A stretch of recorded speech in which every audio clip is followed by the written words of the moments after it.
வணக்கம். இந்திய நேரப்படி காலை 6 மணி. தலைப்புச் செய்திகள். 2 நாள் அரசுமுறை பயணமாக இந்தியா வந்தார் Qatar Amir Sheikh Tamim bin Hamad Al Thani. விமான நிலையத்திற்கு நேரில் சென்று பிரதமர் மோடி வரவேற்பு. இருதரப்பு மற்றும் மத்திய கிழக்கு விவகாரங்கள் குறித்து குடியரசுத் தலைவர் திரௌபதி முர்மு, பிரதமர் மோடி, வெளியுறவு அமைச்சர் ஜெய்சங்கருடன் முக்கிய பேச்சுவார்த்தை.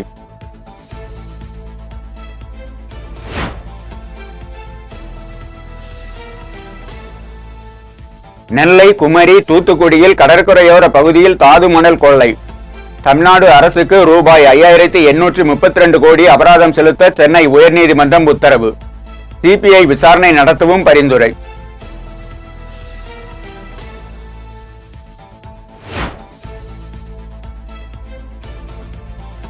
திடீர் உடல்நலக் குறைவால் அமைச்சர் துரைமுருகன் தனியார் மருத்துவமனையில் அனுமதி. நேரில் சந்தித்து நலம் விசாரித்தார் முதல்வர் ஸ்டாலின்.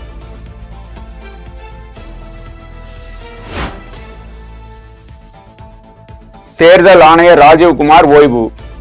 தேர்தல் ஆணைய நியமன சட்டத்திற்கு எதிரான வழக்கு நாளை உச்சநீதிமன்றத்தில் விசாரணைக்கு வரவுள்ள நிலையில் புதிய தலைமை தேர்தல் ஆணையரை தேர்வு செய்வது தவறான நடவடிக்கை. தேர்வு கூட்டத்தில் எதிர்ப்பை பதிவு செய்தார் மக்களவை எதிர்க்கட்சித் தலைவர் ராகுல் காந்தி.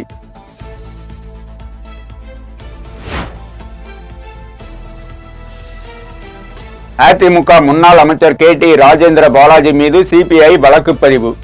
ஆவி நிறுவனத்தில் வேலை வாங்கி தருவதாக கூறி லஞ்சம் பெற்ற புகாரில் நடவடிக்கை.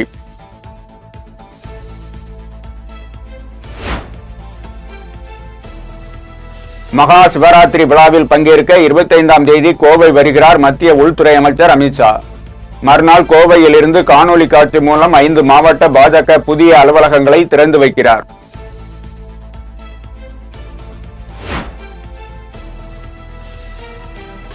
பள்ளிகளில் பாலியல் புகார். ஆசிரியர்கள், பணியாளர்கள் கல்வி நிறுவனங்களில் நியமனம் செய்யப்படுவதற்கு முன்பு காவல்துறை சரிபார்ப்பு சான்று கட்டாயம்.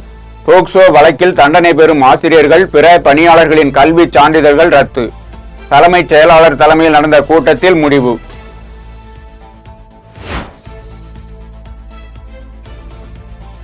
மும்மொழி கொள்கை விவகாரத்தில் இந்தியை திணிக்கவில்லை, ஆனால் புதிய கல்விக் கொள்கையில் உறுதியாக இருக்கிறோம். மத்திய அமைச்சர் தர்மேந்திர பிரதான் பேட்டி.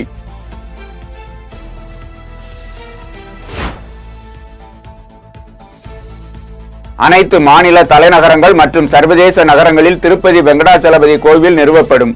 சர்வதேச கோவில்கள் மாநாட்டில் ஆந்திர முதல்வர் சந்திரபாபு நாயுடு அறிவிப்பு. சென்னையில் மகளிருக்கான கட்டணமில்லா பேருந்துகளின் எண்ணிக்கையை அதிகரிக்க நடவடிக்கை. 1500 பேருந்துகள் இயக்கப்படும் நிலையில் வருவாய் குறைவாக உள்ள மேலும் 174 பேருந்துகளை இத்திட்டத்திற்கு கொண்டுவர தமிழக அரசு முடிவு.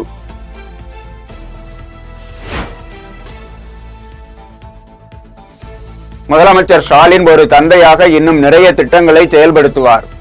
அதற்கு ஒரு அண்ணனாக நான் துணை இருப்பேன். துணை முதலமைச்சர் உதயநிதி ஸ்டாலின் உறுதி.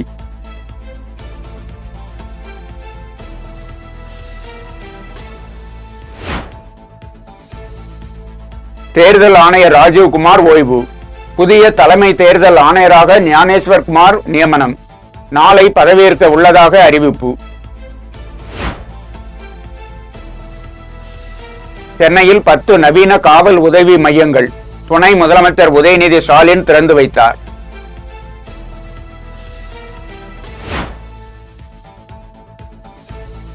தமிழ்நாட்டில் உள்ள மத்திய அரசின் கேந்திரிய வித்யாலயா பள்ளிகளில் சமஸ்கிருத ஆசிரியர்கள் 53, இந்தி ஆசிரியர்கள் 100 பேர் உள்ளனர். ஆனால் தமிழ் ஆசிரியர்கள் இல்லை. திமுக எம்எல்ஏ எழிலன் குற்றச்சாட்டு.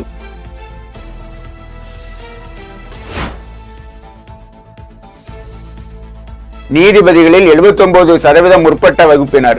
SC ST பிரதிநிதித்துவம் குறைந்துள்ளது. ஓய்வு பெற்ற நீதிபதி சந்துரு பேட்டி.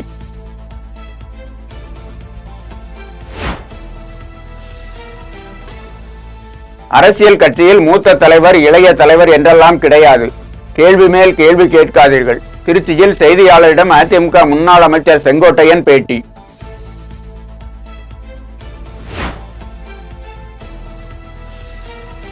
குழந்தை செல்வங்கள் அப்பா என அழைத்ததை வன்மத்துடன் கொச்சைப்படுத்தி பேசியதை ஒருபோதும் ஏற்க முடியாது. அதிமுக முன்னாள் அமைச்சர் CV சண்முகத்துக்கு தமிழ்நாடு காங்கிரஸ் தலைவர் செல்வ பெருந்தகை கண்டனம்.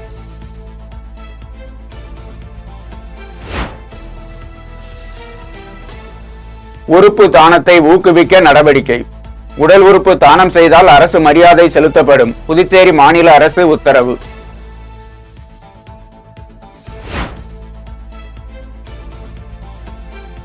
அண்ணா பல்கலைக்கழக மாணவி வன்கொடுமை வழக்கு பாலியல் புகாருக்குள்ளான டிஐஜி பணியிடை நீக்கம். வழக்கு விசாரணையின் போதே தமிழ்நாடு அரசுக்கு உயர்நீதிமன்றம் பாராட்டு.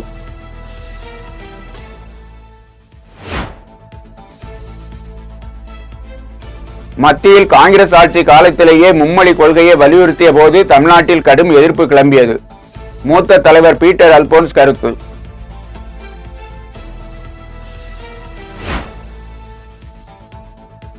குஜராத், மகாராஷ்டிராவில் எது மூன்றாவது மொழி? இந்தி படிப்பதால் எந்த மாநிலங்களில் வேலை கிடைக்கும்? திமுக எம்எல்ஏ பரந்தாமன் சராமாரி கேள்வி.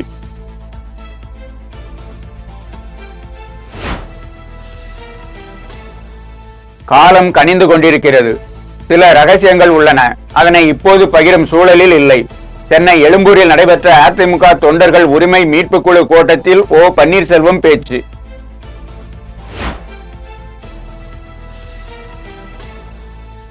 நீலகிரி மாவட்டத்தில் தடை செய்யப்பட்ட பிளாஸ்டிக் பொருட்களை பயன்படுத்துவோருக்கு அதிகபட்ச அபராத தொகை விதிக்கப்படும். தடையை மீறி பிளாஸ்டிக் பொருட்களை விற்பனை செய்யும் கடைகள் உடனடியாக மூடி சீல் வைக்கப்படும். மாவட்ட ஆட்சியர் லட்சுமி பவ்யா தண்ணீரு எச்சரிக்கை.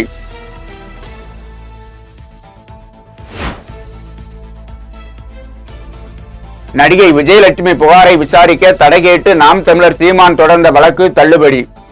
12 வாரங்களுக்குள் இறுதி விசாரணை அறிக்கையை தாக்கல் செய்ய காவல்துறைக்கு உயர்நீதிமன்றம் உத்தரவு. சீமானுக்கு சிக்கல்.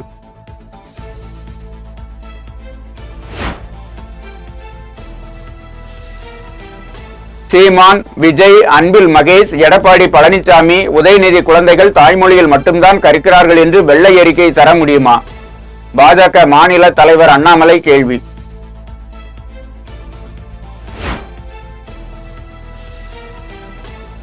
வேற்று மொழிகளில் பள்ளிக்கூடமும் டிவி சேனலும் நடத்தலாமா? பாஜக மூத்த தலைவர் ஹெச் ராஜா கேள்வி.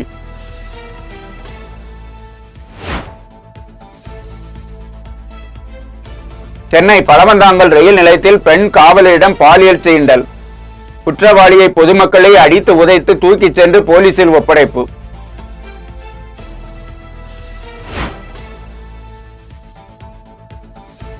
கடலூர் மஞ்சக்குப்பம் பகுதியில் 12ஆம் வகுப்பு மாணவன் ரயில் முன் பாய்ந்து தற்கொலை. உடலை கைப்பற்றி போலீசார் தீவிர விசாரணை.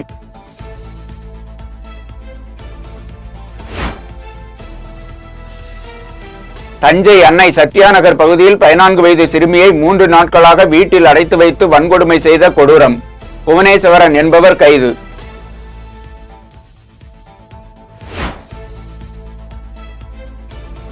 நாமக்கல்லில் முட்டை விலை 20 காசுகள் குறைந்தது. கொள்முதல் விலையாக ரூபாய் 4.40 நிர்ணயம். காரைக்காலில் புகழ்பெற்ற மஸ்தான் சாஹிப் வலியுல்லா தர்காவின் 202ஆம் ஆண்டு கந்தூரி விழா. மின் அலங்கார சந்தனக்கூடு ஊர்வலத்தில் ஆயிரக்கணக்கானோர் பங்கேற்பு. வாலஜாபாத்தில் அறிஞர் அண்ணா ஆண்கள் பள்ளி மைதானத்தில் 30 நிமிடம் யோகா மற்றும் சிலம்பம் சுற்றி மாணவர்கள் சாதனை.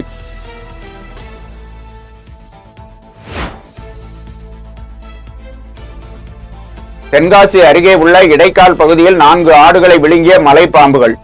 வனத்துறையினர் நடவடிக்கை எடுக்க வலியுறுத்தி ஆட்சியர் அலுவலகத்தில் ஆடு மேய்க்கும் தொழிலாளி சாந்தி புகார்.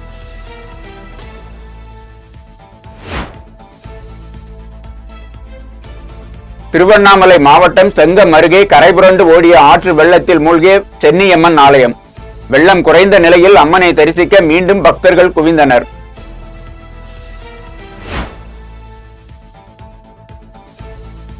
சென்னையில் மே மாதம் 3 முதல் 5ஆம் தேதி வரை 6வது சைவ சித்தாந்த மாநாடு. England, Malaysia, Canada, Australia, Africa உள்ளிட்ட நாடுகளிலிருந்து 2000 அறிஞர்கள் பங்கேற்பு. மயிலாடுதுறையில் தர்மபுரம் ஆதீனம் குருமகா சன்னிதானம் ஸ்ரீல ஸ்ரீ மஹசிலா மணி தேசிய ஞான சம்பந்த பரமாச்சாரிய சுவாமிகள் பேட்டி.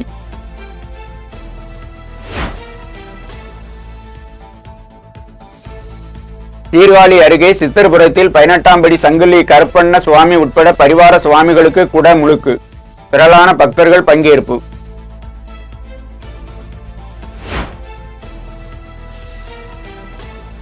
இஸ்ரேல் படைகளால் போரில் கொல்லப்பட்ட ஹமாஸ் மற்றும் ஹிஸ்புல்லா தலைவர்கள் இஸ்மாயில் கனியா, ஹாசன் நசுருல்லா ஆகியோருக்கு கேரளாவில் மசூதியில் அஞ்சலி. அவர்கள் படங்களுடன் யானையில் ஊர்வலத்தால் சர்ச்சை. இணையத்தில் கடும் எதிர்ப்பு.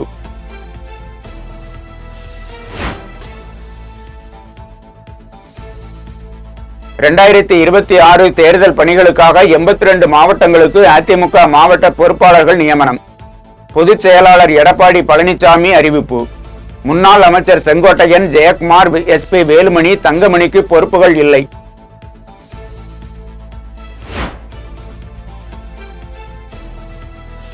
மாரி செல்வராஜ் இயக்கியுள்ள பைசன் காலமாடன் படத்தின் படப்பிடிப்பு நிறைவு.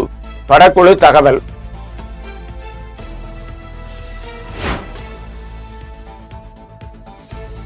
சிவகார்த்திகேயன் நடிக்கும் மதராசி படத்தின் செகண்ட் லுக் போஸ்டர் வெளியீடு.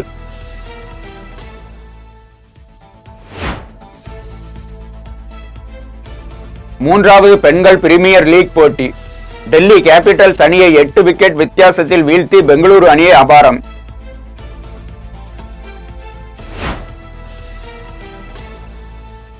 புவனேஸ்வரில் நடைபெற்று வரும் ப்ரோ ஹாக்கி லீக் தொடரில் இந்தியா ஜெர்மனி அணிகள் இன்று மோதல்.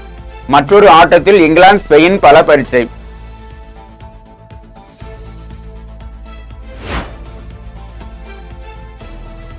லெபனானில் இருந்து இன்றுக்குள் இஸ்ரேல் ராணுவம் வெளியேற ஹமாஸ் தலைவர் நயீம் காசிம் கெடு. மேற்காசியாவில் மீண்டும் போர் மேகம்.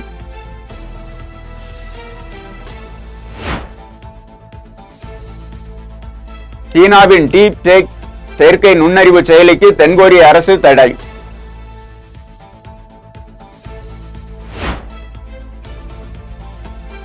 வாடிகன் கத்தோலிக்க திருச்சபை தலைவர் போப் பிரான்சிஸுக்கு தொடர்ந்து சிகிச்சை. மருத்துவமனை அறிக்கை.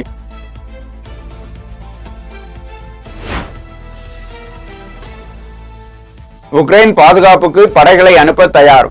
இங்கிலாந்து பிரதமர் கெய்ர் ஸ்டார்மர் அறிவிப்பால் பதட்டம்.